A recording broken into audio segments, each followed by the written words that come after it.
ठाणे लोकसभेसाठी महायुतीचे उमेदवार नरेश म्हस्के यांच्या प्रचारार्थ आज या ठिकाणी सावरकर नगरी परिसरामध्ये होत असलेल्या या चौक सभेसाठी कॉर्नर मीटिंगसाठी उपस्थित सन्माननीय व्यासपीठ आणि या मंदिराच्या परिसरामध्ये महायुतीचे सर्व कार्यकर्ते, आजूबाजूचे सर्व कार्यकर्ते, सर्वप्रथम मी तुम्हाला सगळ्यांना अक्षय तृतीयेच्या हार्दिक अशा शुभेच्छा देतो। आज 10 तारीख आहे, फक्त 10 दिवस आपल्या पुढे उरलेले आहेत। 20 तारखेला महायुतीचा उमेदवार नरेश म्हस्के हे महाराष्ट्रामधून सगळ्यात जास्त मताधिक्य घेऊन दिल्लीमध्ये कसे पोहोचतील याची सर्वस्व जबाबदारी या पंडांमध्ये बसलेल्या, या ठिकाणी व्यासपीठावर उपस्थित असलेल्या सर्व कार्यकर्त्या, महायुतीच्या कार्यकर्त्यांना। गेल्या 10 वर्षामध्ये या देशामध्ये देशाच्या सीमा सुरक्षित करण्यापासून तर तळागाळातल्या गोरगरिबातल्या समाजातल्या अंतिम पंक्तीमध्ये बसलेल्या, तो कुठल्याही जातीचा असू द्या, कुठल्याही धर्माचा असू द्या, अशा व्यक्तीच्या उत्थानासाठी, अशा व्यक्तीच्या प्रगतीसाठी केंद्रातल्या महायुतीच्या सरकारने काम केलेलं आहे। मला आठवतं की 2000 ते 2014च्या कालावधीमध्ये या देशामध्ये 8 दिवसाला 15 दिवसाला महिन्याला देशाच्या कोणत्याला कोणत्या कानाकोपऱ्यामध्ये, कोणत्याला कोणत्या शहरामध्ये बॉम्बस्फोट होत होते। या बॉम्बस्फोटामध्ये निष्पाप नागरिक मारले जात होते। 26/11चा आतंकवादी हल्ला तुम्हाला माहितच असेल। मुंबईमध्ये रेल्वेमध्ये अनेक बॉम्बस्फोट होत होते, पण त्याच्यावर कुठल्याही प्रकारचा लगाम किंवा त्याच्यावर कुठल्याही प्रकारची प्रतिकात्मक कारवाई केली जात नव्हती।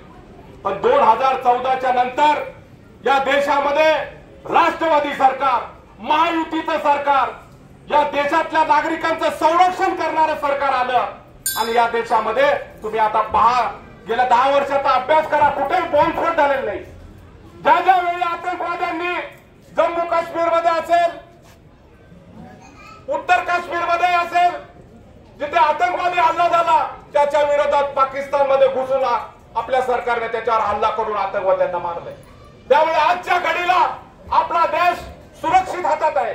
येणाऱ्या पिढीसाठी, येणाऱ्या आपल्या नवीन तरुणांसाठी हा देश असाच प्रगती पथावर ठेवायचा असेल, हा देश असाच सुरक्षित ठेवायचा असेल, म्हणून ही जी लढाई आहे, ही जी लोकसभेची निवडणूक आहे, देश आणि धर्मासाठी लढाई आहे। तर माझी प्रत्येक या ठिकाणी उपस्थित असलेल्या कार्यकर्त्यांना विनंती आहे की येत्या 20 तारखेला आपल्या विभागातला आपला उमेदवार नरेश म्हस्के हे आपले मोदी आहेत, मोदीचं प्रतिबिंब आहे असं समजून त्यांच्यासाठी आपण मतदान करावं। आपल्या आजूबाजूच्या आपल्या मित्र परिवाराला, आपल्या परिचयाच्या लोकांना, जास्तीत जास्त लोकांना मतदानाच्या केंद्रापर्यंत घेऊन जाऊन धनुष्यबाणापुढचं बटन दाबून प्रचंड अशा मतांनी नरेशजी म्हस्के यांना दिल्लीला आपल्याला पाठवायचंय। एवढं बोलतो आणि मी माझ्या वाणीला विराम देतो। धन्यवाद।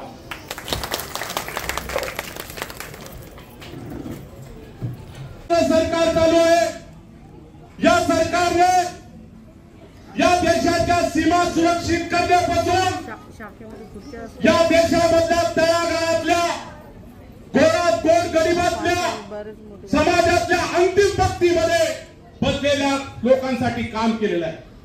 महिलांच्या उद्योगांसाठी काम केलेलं आहे, तरुणांच्या प्रगतीसाठी काम केलेलं आहे। असे अनेक कामं मी या ठिकाणी वाचून तुम्हाला जाऊ शकतो। त्याची वेळ आपल्याला या ठिकाणी पूर्ण नाही, एवढी कामं गेल्या 10 वर्षामध्ये या एनडीए सरकारने केलेली आहे। मला या सभेच्या या कॉर्नर मीटिंगच्या माध्यमातून एकच सांगायचं आहे की अनेक निर्णय गेल्या 10 वर्षामध्ये सरकारने घेतले आणि त्यापैकी एक निर्णय मी या ठिकाणी या परिसरामध्ये दलित समाजातले माझे बरेच बांधव राहतात। इंग्लंडमध्ये डॉक्टर बाबासाहेब आंबेडकरांनी ज्या वास्तूमध्ये वास्तव्य केलं होतं, ज्या ठिकाणी राहून त्यांनी कायद्याचा अभ्यास केला होता, ती वास्तू एनडीए सरकारने विकत घेऊन त्या ठिकाणी एक मोठं प्रशस्त असं बाबासाहेब आंबेडकरांच्या नावाने एक